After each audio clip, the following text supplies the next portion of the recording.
Face à l'alerte météo qui a été mise en place dans le département de l'Hérault samedi 16 septembre, les pompiers étaient tous mobilisés. Parmi eux, il y avait François, qui a remporté la dernière édition de Koh Lanta. Il a porté secours aux victimes d'inondations comme on a pu le voir dans les JT. La vigilance pour pluie inondation et crue a été levée dans l'Hérault, ce dimanche 17 septembre, a annoncé Météo France. Le département avait été placé en vigilance rouge, ce samedi 16 septembre, après de fortes précipitations. En fin d'après-midi, l'Institut météorologique avait fait savoir que les pluies orageuses peu mobiles et durables sur les Cévennes se déplaçaient lentement vers les plaines de l'Hérault et du Gard. Météo France a constaté que plus de 500 mm de précipitations ont été relevées dans l'Hérault et entre 170 à 190 mm dans les Cévennes gardoises.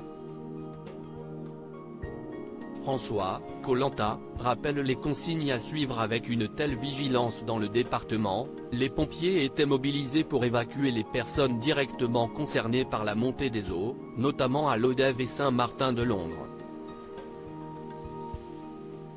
Parmi eux, il y en avait un bien connu du public, puisqu'il s'agit de François, le co-gagnant de Koh Lanta, le totem maudit. Il avait partagé la victoire avec Bastien, après que tous deux sont arrivés ex-aequo face à Géraldine.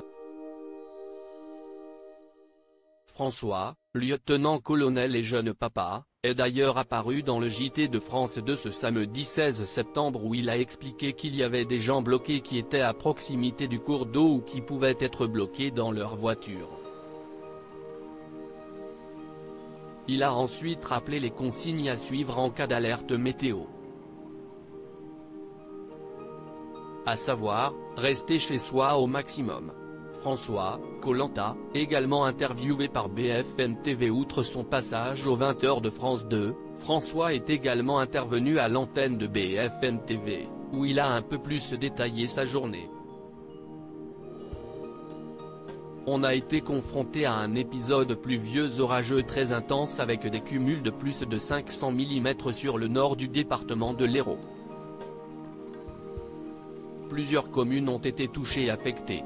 Ça a fait déborder des cours d'eau, et ça a généré pas mal d'interventions, a-t-il expliqué au micro de BFM TV avant de faire un bilan de 48 personnes mises à l'abri au moment où il parlait.